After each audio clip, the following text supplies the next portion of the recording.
When we enter an MMO and think about farming, we usually picture tedious activities like endlessly running chest loops, killing mobs in cycles, or repeating the same dungeon over and over. But today we're going to talk about an activity in Guild Wars 2 that can help you not only complete a series of achievements with references to Guild Wars 1, but also make a solid amount of gold in a calm and relaxed way. We're talking about fishing. This activity offers surprisingly high gold per hour, which is why it ranks among the top 5 farming methods in 2025. By the way, I highly recommend checking out that video if you want to know where to focus your efforts to make gold. And while you're here, subscribing to the channel helps me a lot. It's completely free. Drop a like and let me know in the comments which farming methods you use to earn gold. Fishing is a mastery from Guild Wars 2, End of Dragons, that lets you pull items from the water all across Tyria. These items can be used to make gold or food, and they're also useful for one of the most important items in crafting 3rd generation legendary weapons, Ambergris. It's really simple. You only need a fishing rod, which you'll get for free when creating a character as long as you've already completed the first chapter of End of Dragons with another one of your characters. You'll also need bait, which helps attract different kinds of fish because not all fish like the same bait. It also increases your fishing power. Finally, you'll need a lure, which only increases fishing power. We'll talk more about that in a moment. You can get both bait and lures from any fishing vendor in End of Dragons maps. To start fishing, equip your rod. If you haven't assigned a mastery skill yet, click the slot just to the left of your skill bar below the weapon swap icon. Right-click it, select the fishing rod, and you're ready. Alternatively, you can assign the mastery skill in the control settings under Activate Mastery Skill. Right-click the slot, select the rod, and in my case, pressing J equips it.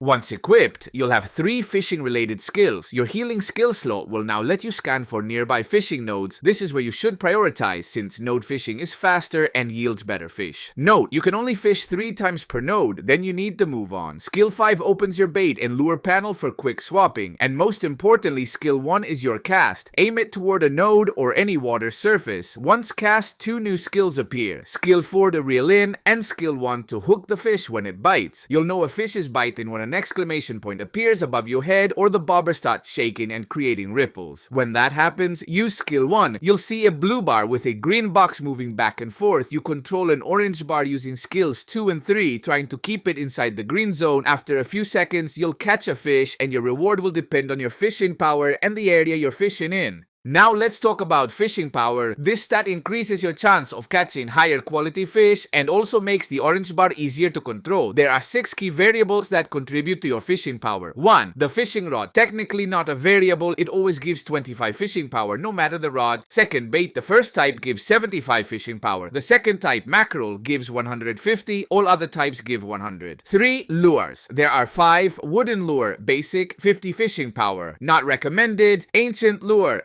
75, still weak. The good ones, Amber Lure, Jade Lure, and Infinite Lure, each gives 100 fishing power. Amber and Jade can be bought in the 3rd and 4th Kantha maps. The Infinite Lure is bought with gems. Amber and Jade have 100 charges. 4. Food. All fishing foods give 150 fishing power. The best choices are white, yellow, and orange fish sushi, which are cheap, 2 to 8 silver, and offer the maximum buff. They also grant magic find, but that's irrelevant for fishing. 5. A bonus buff you can buy for 1000 karma at the heart vendor in the southeast of Seitung province. Once you complete the heart, buy fishing tips for a plus 50 fishing power boost.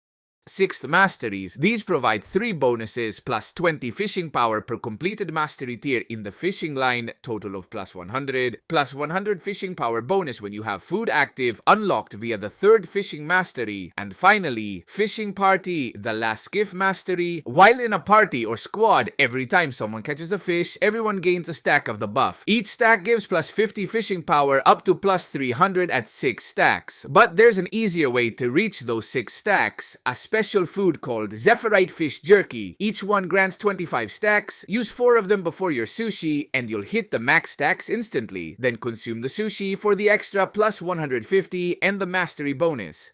To get ready for a fishing farm, just bring all the buffs and your maxed fishing masteries, ideally with the skiff mastery line complete too. For lures, go to Arborstone. There are 2 vendors there. The one on the right sells the good lures for 24 silver. The one on the left gives daily fishing quests. We'll talk about him later. Stock up because each lure has 100 charges and you'll burn through them quickly when farming. For bait, use scorpion bait for daytime fishing. Buy it in Crystal Oasis west of the first waypoint. At night, use mackerel, available at the fishing vendors in New Canaan opening harbor. Now let's talk about where and when to fish. This is crucial because time of day affects profit. Here are 3 suggestions, 2 for day and 1 for night. To check the time, type /wikiday in chat. It will open a page showing the current, Tyria, and Kanta day-night cycles. Be careful, day and night don't last the same in every region. During the day, go to Crystal Oasis. There's a water-rich area with a simple loop route. Equip scorpion bait and just go in circles. Fish in each node. If you get tired of Oasis, head to Korna in the east. Use the same bait. With practice, this route can even yield more gold per hour. Gold per hour in Crystal Oasis, 28 to 35 gold, and in Korna, 35 to 42 gold. At night, your best bet is Inner Nios west side. Rotate between lakes as you exhaust nodes. This route yields 35 to 40 gold per hour using mackerel. Sadly, it only lasts around 12 minutes, but it's a perfect end to a daytime session.